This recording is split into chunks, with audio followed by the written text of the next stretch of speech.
12시가 이제 막 넘어서 20분을 향해 가고 있는데 여러분 몸이 기억하고 있죠. 지금 잘 시간이잖아요. 네, 제가 잘 시간에 눈이 안 보여서 제가 안경을 바꿔 꼈어요. 이 안경으로 눈이 안 보여가지고 네, 지금 자고 있어야 될 시간인데 아마 여러분 조금 피곤하실 거예요, 그죠? 네, 그러나 우리가 묵은 것을 보내면서 새 것을 맞는 시점에 어떻게 예배하지 않을 수가 있겠습니까? 몸이 좀 피곤하지만 우리 또 예배로 보내고 예배로 맞는 우리 성도의 좋은 모습이 여러분 가운데 있었으면 참 좋겠습니다. 오늘 새해 첫 시간을 하나님 앞에 드리는데 하나님께서 여러분의 모든 소원과 바람을 다 이루어 주실 줄로 믿습니다. 할렐루야. 네, 새해 복 많이 누리시기를 축원합니다. 오늘은 알파요 오메가요 처음이요 나중이라 라는 제목을 가지고 우리 송구영신 예배 우리 묵은 것을 보내면서 새 것을 맞을 때 이 말씀을 같이 좀 나누고자 합니다. 제가 지난해 금요일 매듭짓기 금요 심야 예배 때 했던 말이 있는데 생각이 납니다. 우리나라 말 속에 이 끄트머리라고 하는 말이 있는데 이게 어떤 말이냐면요, 끝과 시작이란 단어가 이게 합성된 단어입니다. 이게 무슨 말이냐면 모든 것이 끝나는 시점에서 새로운 것들을 바라보는, 모든 게 다 끝나는 시점에서 새로운 것들을 바라보는 우리 조상들의 지혜가 엿보이는 멋있는 말이에요. 끄트머리. 끝과 머리가 합해져 있죠. 이런 모든 것이 끝났다고 생각되는 그 자리에서 또 다른 시작을 바라보는 거, 여러분 이것은 성경이 전해주는 복음이기도 합니다. 그게 뭔지 아세요? 맞추시는 분에게 선물 드릴게요. 모든 것이 끝났다고 하는 생각되는 그 자리에서 또 다른 시작을 바라보게 하시는 거, 우리 기독교의 핵심적인 이 복음인데 이게 뭔지 아세요? 그게 바로 부활인 것입니다. 인생의 끝은 죽음이지 않습니까? 여러분 부활이라고 하는 것은 인생의 끝, 이 죽음에서 다시 새로운 삶을 바라보는 거예요. 그게 바로 부활인 것입니다. 오늘 우리 2017년도를 끝내고 2018년도를 시작하는 이 시점에서 여러분 우리 2017년도가 아무리 어려웠다 할지라도 새로운 날들을 바라보고 기대하는 것, 이것은 부활의 신앙을 기초하는 것입니다. 오늘 주시는 말씀으로 하나님께서 주시는 희망의 메시지를 여러분에게 전해드리고 있습니다. 사실 오늘 세상적인 덕담을 할 수도 있습니다. 그런데 제가 생각할 때 새해 복 많이 받으십시오 이런 덕담을 하는 것보다도 하나님의 말씀으로 권면하고 축복을 나누었으면 좋겠습니다. 하나님께서 오늘 주시는 말씀을 통해 여러분 삶 속에 아무리 어렵다 할지라도 다시 새로운 시작들을 바라보고 주저하지 않고 또 낙심하지 않고 온전히 앞으로 달려가게 하실 줄로 믿습니다. 할렐루야. 오늘 말씀 통해서 은혜를 누리시기를 바랍니다. 오늘 본문을 통해서 새해를 맞는 우리들에게 주시는 희망의 메시지가 뭔가 제가 두 가지로 오늘 주시는 본문을 통해서 여러분께 전하고 싶습니다. 오늘 이 말씀이 여러분 삶 속에 내재하셔서 실천하는 능력 있는 말씀 되시기를 원합니다. 첫째가요, 오늘 주시는 본문의 말씀 속에서 주시는 희망의 메시지, 첫째, 부활의 주님을 바라보라는 것입니다. 부활의 주님을 바라보라.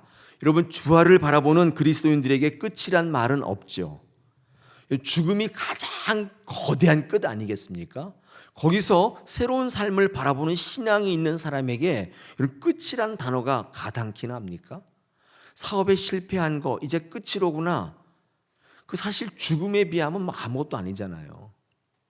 시험에 좀 떨어졌습니다. 끝났구나. 그거 아무것도 아닌 거예요.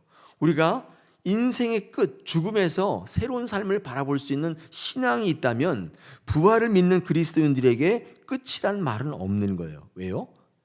믿는 사람들에게 끝은 또 다른 시작이기 때문에 그렇습니다. 죽음이 아니에요. 실패가 아닌 것입니다. 우리 주님은 성경 말씀에 부활의 첫 열매가 되셨다고 성경은 증거하고 있습니다. 고린도전서 15장 20절에 보니까 이렇게 기록하고 있죠. 그러나 이제 그리스도께서 죽은 자 가운데서 다시 살아나사 잠자는 자들의 첫 열매가 되셨도다. 여러분이 첫 열매가 되셨다고, 이 부활의 첫 열매가 되셨다고 말씀하시는데, 여러분이 첫 열매, 이 처음이란 단어이지 않습니까? 이 처음이란 단어가 어떤 뜻을 갖고 있는지 아세요? 첫 열매, 이 첫 열매 할 때 이 처음이란 뜻은요, 전체를 대표한다는 뜻입니다. 다시 말해서 이후에 나타날 모든 부활의 열매의 대표 주자라는 거예요. 이게 무슨 말이냐면 앞으로 계속적으로 부활이 일어날 텐데 이 전체의 부활을 대표하는 주자예요. 예수 그리스도께서 첫 열매가 되셨다는 것은 이 말 안에는 계속적으로 부활이 나타난다는 뜻을 내포하고 있어요. 그 수많은 열매들을 지금 주님께서 대표하고 있다는 거예요. 계속적으로 부활이 일어날 것입니다. 그러므로 예수 그리스도의 부활은 이후 예수의 부활을 믿는 모든 그리스도인들에게 나타나는 거예요. 여러분 부활을 믿습니까? 여러분도 부활할 줄 믿습니까? 할렐루야. 부활을 믿는 사람들에게 결단코 끝이라는 건 없어요. 오늘 이 말씀이 새해를 맞는 여러분 가운데 새겨지시기를 원합니다. 부활을 믿으신다면 내 인생에 좌절이나 낙심은 없어요. 그때가 다시 시작되는 것입니다. 자, 부활을 말할 때 정말 중요한 게 있습니다. 이런 부활을 말할 때 정말 우리가 놓치지 말아야 될 게 있는데, 예수님이 부활하셨고 앞으로 우리도 부활할 것이지만, 다시 말하면 과거의 부활도 있고 미래의 부활도 있지만 정말 중요한 부활은 현재적 부활이에요. 우리에게 오늘 일어나는 부활입니다. 이 부활 가운데요, 현존하는 부활이라는 게 있다고 우리 배우지 않습니까? 과거의 부활도 있고 앞으로 부활도 일어날 건데, 더 중요한 것은 우리의 삶 속에 일어나는 현존하는 부활이에요. 가장 강력한 부활은 오늘 내게 일어나는 부활입니다. 좌절과 절망 속에서, 그런 나의 삶 속에서, 그런 끝에서 다시 새로운 시작을 바라보는 거, 지금 나의 현재의 삶이 아무리 어렵더라도 그때 부활을 바라보면서 다시 일어나는 거 있죠. 다시 시작을 할 수 있는 거, 이게 현존 부활이에요. 다시 일어나는 거예요. 정말 끄트머리의 삶을 사는 것입니다. 오늘 부리던 혈기가, 세상을 쫓아 살던 옛 자아가 죽고 다시 예수 안에서 날마다 살아나는 거예요. 이게 현존하는 부활이에요. 믿는 자의 부활은 영원한 절망, 죽음에서 다시 살아나는 것입니다. 가장 대표적인, 끝에서 새로운 것을 바라보는 신앙이 부활이기 때문에 부활을 믿는 우리 성도들에게는 끝이라는 건 없습니다. 오늘 이 시간, 이 끄트머리에서의 예배가 얼마나 의미가 깊습니까? 송구영신 예배의 의미는 여기에 있습니다. 오늘 우리는 한 해 끝에서 2017년도의 삶을 어떻게 살았든지 관계없이 부활을 바라볼 수 있으면 좋겠습니다. 다시 살아나셨으면 좋겠습니다. 12시라서 좀 다들 죽어가고 계시는데 다시 살아나셨으면 좋겠습니다. 할렐루야. 오늘 성구영신 예배를 통해서 2017년도 아무리 죽을 것 같았어도 부활 신앙을 가지고 계신다면 2018년도 다시 살아나는 강력한 현재적 부활을 체험하게 되시기를 축원합니다. 할렐루야. 여러분, 계시록을 오늘 우리가 보고 있는데, 제가 다사랑교회에서 계시록을 처음 설교해요. 여러분, 계시록에서 예수님을 뭐라고 말씀하시는 줄 아세요? 한번 찾아보십시오. 계시록 1장 4절에 뭐라고 되어 있는지 여러분 한번 성경을 열어보시기 바랍니다. 졸린데 잠도 쫓을 겸. 계시록 1장 4절에서 예수님을 뭐라고 말씀할까요? 한번 거기를 찾아보겠습니다. 거기에 뭐라고 되어 있습니까? 예수님은 이제도 계시고 전에도 계셨고 장차 오실이다. 여러분, 계시록에서 우리 예수님을 어떻게 표현하고 있는가? 현재, 과거, 현재, 미래를 다 주관하시는 분으로 말씀하고 있습니다. 다시 오늘 본문 21장으로 돌아오시면 거기에는 우리 주님을 뭐라고 말씀하시는가? 알파와 오메가, 처음과 마지막, 나중이다, 이렇게 표현하고 있습니다. 이게 무슨 말이죠? 알파와 오메가, 처음과 마지막, 처음에도 계시고 나중에도 계신다는 거예요. 이거 한마디로 말하면 뭐라고 할 수 있어요? 처음에도 계시고 나중에도 계세요. 네? 항상 계신다. 영원히 계신다. 특별히 알파요 오메가, 처음과 마지막이라는 것은요, 어떤 거를 강조하는 말이냐면 주님의 현재성이에요. 항상 계시는 거예요. 처음도 있고 마지막도 있기 때문에 언제나 계시는 거예요. 항상 계시는 거예요. 현재성을 강조하고 있는 것입니다. 다시 말하면 과거에 계셨던 분이 아니고 미래에 함께 하실지 모르는 분이 아니고 오늘 나와 확실하게 함께 하시는 현재의 예수 그리스도를 오늘 계시록이 여러분에게 소개하고 있는 것입니다. 이런 부활을 믿는다는 것은요, 오늘 내가 부활하는 거예요. 오늘 현재적 부활을 체험하는 거예요. 과거의 부활도 있습니다. 미래의 부활도 있는데 정말 강력한 부활, 내가 오늘의 삶도 불구하고 2018년도 내일의 삶을 다시 살 수 있는 것은 현재적 부활을 믿을 때인 것입니다. 그런데 사탄은 다릅니다. 우리 계시록 17장 8절에 가보겠습니다. 계시록에서 사탄을 뭐라고 얘기하는 줄 아세요? 한번 보겠습니다. 계시록 17장 8절에서 이 계시록은 이 사탄을 뭐라고 얘기하고 있을까요? 제가 한번 읽어보겠습니다. 눈으로 확인하시기 바랍니다. 내가 본 짐승은 전에 있었다가 지금은 없으나. 우리 8절 초반절에 뭐라고 되어 있습니까? 사탄은 이 짐승의 모습으로 묘사하는데 어떤 모습이에요? 이전에는 있었다가 지금은 없다는 거예요. 여러분, 이 사탄의 특징이 뭐냐면 현재가 없어요. 과거도 있고 미래도 있습니다. 근데 현재가 없는 거예요. 성경의 사탄의 정의는 뭐냐면 현재성에 문제가 있는 존재예요. 여러분, 사탄은요 현재가 없어요. 이단들 봐도요 현재가 없습니다. 이단들은 주로 이 과거적인 해석을 많이 해요. 성경 말씀이 갖고 있는 오늘날의 현재성을 배제하고 늘 과거의 문자 그대로, 상황 그대로를 지키라고 얘기해요. 이단들이 하는 얘기거든요. 또 미래적인 해석도 자주 합니다. 대표적으로 시한부 종말론 같은 그런 주의자들이 그런 거죠. 미래만 바라보고 현실은 어떻게 되든지 두 손 놓고 그냥 보라는 거예요. 과거에 얽매이고 막연한 미래에 살게 되면 이단되는 거예요. 현재성, 내 삶의 현재성에 문제가 있으면 이단되는 거예요. 오늘 계시록의 요한의 관점이 뭐냐면요, 주님이 언제 오시나가 아닙니다.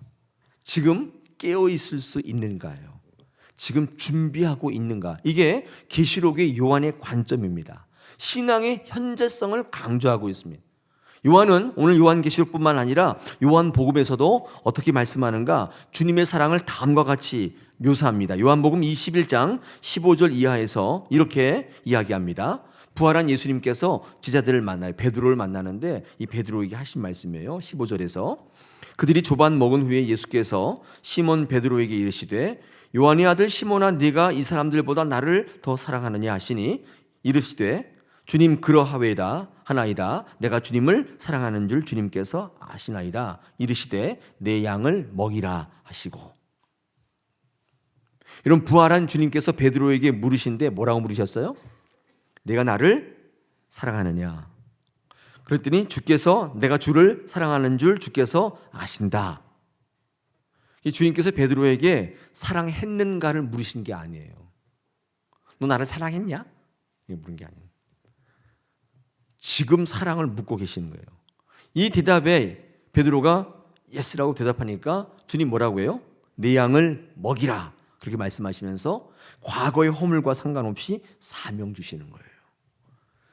우리 이 요한복음 21장의 말씀을 통해 우리가 뭘 할 수 있는 줄 아세요? 사랑은 항상 현재형이에요. 사랑의 반대말은 미움이 아니라고 그랬죠. 뭐라고 그랬어요? 사랑했다. 과거형이에요. 여러분, 사랑할 것이다란 말은 어떤 의미에서는 조건부잖아요. 어떤 조건에 따라서 사랑 안 할 수도 있다는 말을 내포하고 있는 거예요. 여러분, 조건부 사랑은 듣는 사람을 모독하는 거예요. 사랑은요 항상 현재형이어야 돼요. 지금 사랑한다는 거, 이게 우리의 사랑의 고백인 것입니다. 오늘 이 저녁에 새해를 맞으면서 하나님께 어떻게 사랑 고백하실 거예요? 작년까지는 사랑했었다. 그렇게 고백하실 겁니까? 그런데 올해는 더 어려우실 것 같으니까 생각해 보겠다. 사랑할지도 모른다. 그렇게 할 것입니까? 오늘 이 시간에 송구영신 예배를 드리는데 새로운 한 해를 바라보면서 하나님 사랑한다고, 지금 사랑한다고 고백하실 수 있게 되기를 바랍니다. 여러분, 신앙은 2000년 전 얘기를 하는 게 아니라 지금도 살아계신 하나님, 내 안에 계신 그 하나님을 이야기하는 거예요. 오늘 이 예배를 통해서 새롭게 하실 내 안에 살아계신, 내가 사랑한다고 지금 고백하는 그 하나님을 만나시기를 축원합니다. 하나님께서는 지금도 우리에게 이 구원은 현재형이라고 말해요. 체험하는 거예요. 현재 체험하는 거예요. 현재 능력이에요. 여러분, 이런 능력이 우리의 삶을 바꾸는 것입니다. 힘있게 하는 것입니다. 오늘 우리 주시는 말씀을 통해 첫 번째 메시지는 뭐냐? 새해를 맞는 저희들에게 지금 현재 나와 함께 하시는 알파요 오메가요, 처음과 마지막이신 그 현재의 부활의 주님을 붙잡으라는 거예요. 그 신앙으로 담대히 나가라는 거예요. 절대 부활을 믿는 성도들에게 좌절과 낙심은 없다는 거예요. 할렐루야. 꼭 붙으시길 바랍니다. 그럼 두 번째, 오늘 주시는 본문을 통해서 전하는 메시지가 뭐냐? 끌어낼 것은 반드시 끊어내야 합니다. 반드시 끊어야 한다는 거예요. 결단을 요구하십니다.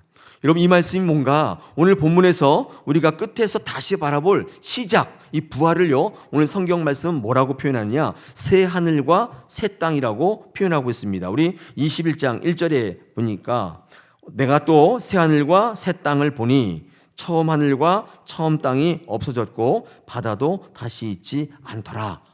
이렇게 얘기하면서 우리가 새롭게 바라봐야 될 그 미래를 새 하늘과 새 땅이라고 표현하고 있습니다. 자, 그러면 새 하늘과 새 땅은 뭘까요?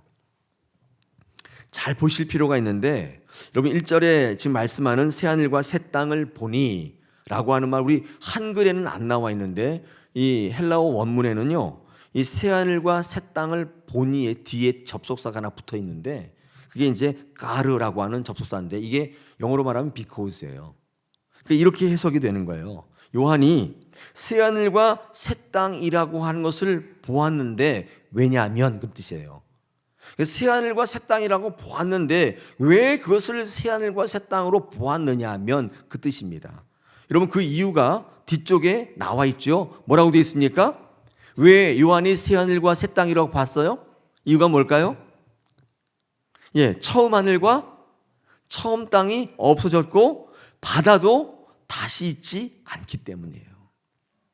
여러분, 제가 1절을요 성경 원문에 입각해서 정확히 해석하는 거예요.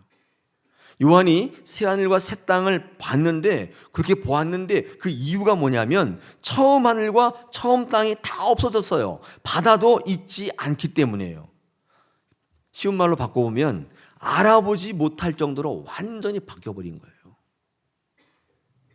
새 하늘과 새 땅은요, 단순히 새로운 것이 아니라, 이전에 존재했던 것이 아니라 완전히 새로운 모습으로 바뀐 것을 의미해요. 새 하늘과 새 땅은 이전 하늘과 이전 땅이 완전히 사라지고 그 구조나 본질에 있어서 전혀 다른 것으로 변화되는 거예요. 그게 우리가 바라봐야 될 새 하늘과 새 땅이라고 말씀하는 거예요. 우리는 구원받은 존재스로 뭐라고 얘기합니까? 서로 새로운 피조물이라. 고린도후서 5장 17절에서 사도 바울이 이렇게 고백하죠. 그런즉 누구든지 그리스도 안에 있으면 새로운 피조물이라. 이전 것은 지나갔으니 보라 새 것이 되었도다. 여러분, 그리스도 안에서의 피조물은 뭐예요? 오늘 제가 지금 새하늘과 새 땅에 의존해서 해석을 해본다면, 이런 피조물, 새로운 피조물이라는 것은 개선된 존재가 아니에요. 고침받은 존재가 아니에요. 완전히 딴판이 된 거예요. 옛날 것은 다 없어지고 완전히 새롭게 창조된 거예요. 십자가에서 완전히 죽고 완전히 새롭게 창조되는 그것을 이야기하는 거예요. 내가 있는데 좀 고쳐준 거 아니에요. 좀 이렇게 보강해 준 거 아니에요. 그럼 그것은 새로운 피조물이 아니라는 거예요. 새로운 피조물은 완전히 죽고 완전히 새롭게 창조되는 것을 의미합니다. 우리가 다시 새로운 삶을 누리려면 완전히 변화되어야 돼요. 그 새 하늘과 새 땅을 누리려면요, 이전의 바다와 땅은 다 없어져야 돼요. 완전히 뒤바뀌어서 알아볼 수가 없어야 돼요. 그래야 새 하늘과 새 땅을 누리는 것입니다.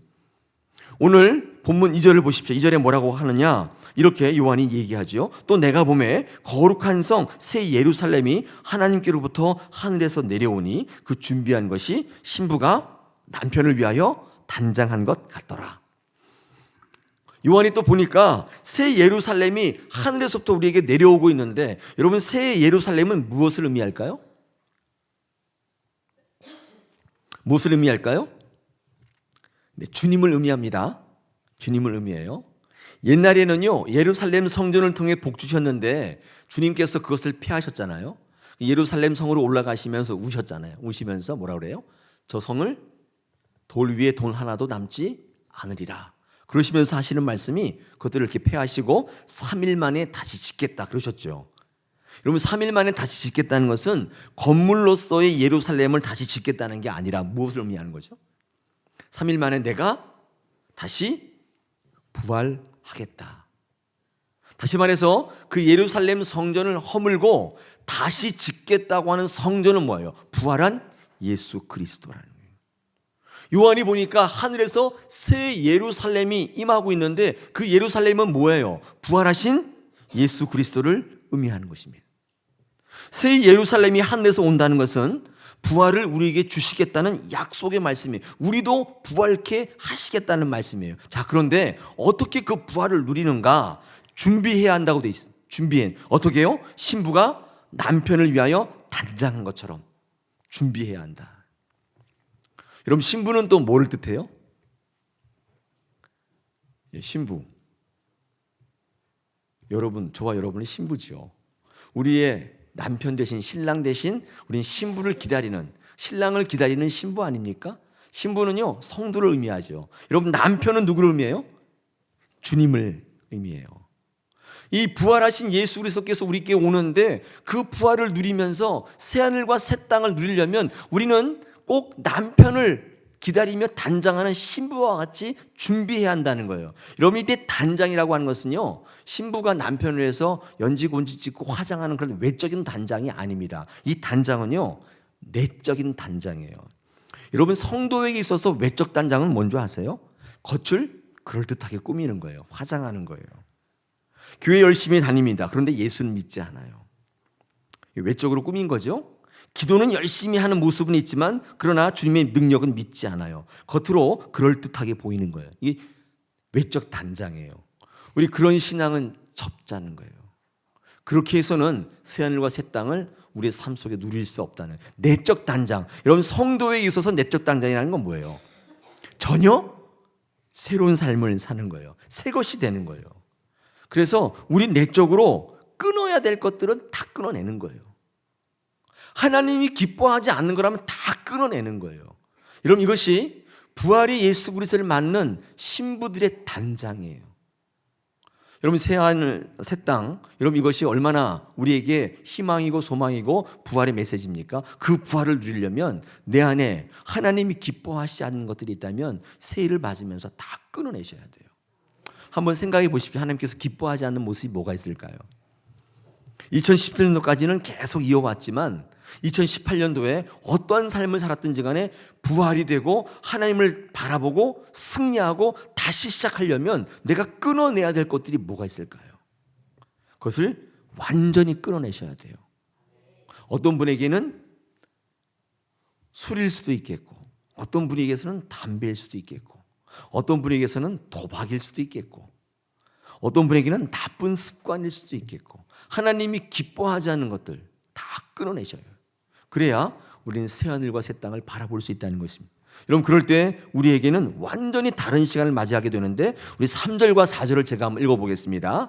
여러분, 눈으로 확인해 보시기 바랍니다. 내가 들으니 보좌에서 큰 음성이 나서 이르되 보라, 하나님의 장막이 사람과 함께 있음에 하나님이 그들과 함께 계시리니 그들은 하나님의 백성이 되고 하나님은 친히 그들과 함께 계셔서 모든 눈물을 그 눈에서 닦아주시니 다시는 사망이 없고 애통하는 것이나 곡하는 것이나 아픈 것이 다시 있지 아니하리니 처음 것들이 다 지나갔음이로라. 완전히 다른 것이 되었다. 성경은 우리에게 증거합니다. 오늘 새해를 맞으면서 오늘 주시는 말씀으로 이 묵상을 하는데, 여러분, 이 계시록은요, 오늘 우리에게 주시는 이 계시록은 사실 로마 시대 때 이 박해와 핍박 속에서 믿음 버리고 다시금 죄악의 자리로 돌아가려고 준비하는 많은 고통받는 그리스도인들에게 주시는 격려와 위로의 글이지 않습니까? 요한은 이 핍박받는 상황 속에서 많은 성도들이 이제 어쩌면 끝났구나, 이제는 죽는구나, 그런 성도들이 굉장히 많았어요. 특별히 이 순교의 현장 앞에서 이 원형 경기장에 이제 이렇게 묶여 있는데 며칠 굶은 사자들이 으르렁거리면서 다가온단 말이에요. 그때 어떤 생각했겠어요? 아, 이제 끝났구나. 그런 생각하지 않았겠어요? 끓는 가마, 기름 가마 앞에 꽁꽁 묶어놓고 이제 집어 던지기 일보 직전, 이 순교하는 성도들, 그 성도들이 이제는 끝났구나, 이제는 모든 게 다 끝이구나, 그렇게 순교 직전에 있는, 어려움에 있는, 다 끝났다고 생각하는 그들에게 새 하늘과 새 땅을 바라보라고 권면합니다. 여러분, 이것은요, 뒤집어 얘기하면 오늘날 우리에게 하는 권면이에요. 오늘날 예수 믿지만 실패하고 쓰러지고 때로는 이제 모든 게 다 끝났다 절망하는 성도들에게 오늘 이 말씀 하는 거예요. 새 하늘과 새 땅을 바라보라. 현존하는 부활의 주님을 바라보라는 거예요. 알파와 오메가이시고 처음과 마지막 그 주님을 꼭 붙들어 2018년도에는 반드시 일어나는 여러분 되시기를 축원합니다. 끌어낼 것은 과감히 끌어내셔야 돼요. 내적 단장하셔야 돼요. 외적인 단장으로는 우리 남편 되신 주님을 맞을 수가 없어요. 부활의 주님을 누릴 수가 없다 그 말이에요. 우리 2018년도에는 외적으로 그럴듯한 거 버리시고 우리 내적으로 단장하셔서 결단하는 삶을 살아야 할 줄 믿습니다. 오늘 우리 송구영신 예배에 오신 여러분 환영합니다. 축복합니다. 다른 건 몰라도 이 첫 시간을 주님 앞에 드린다는 것이 얼마나 큰 의미예요. 하나님께서 이 예배를 받으신 줄로 믿습니다.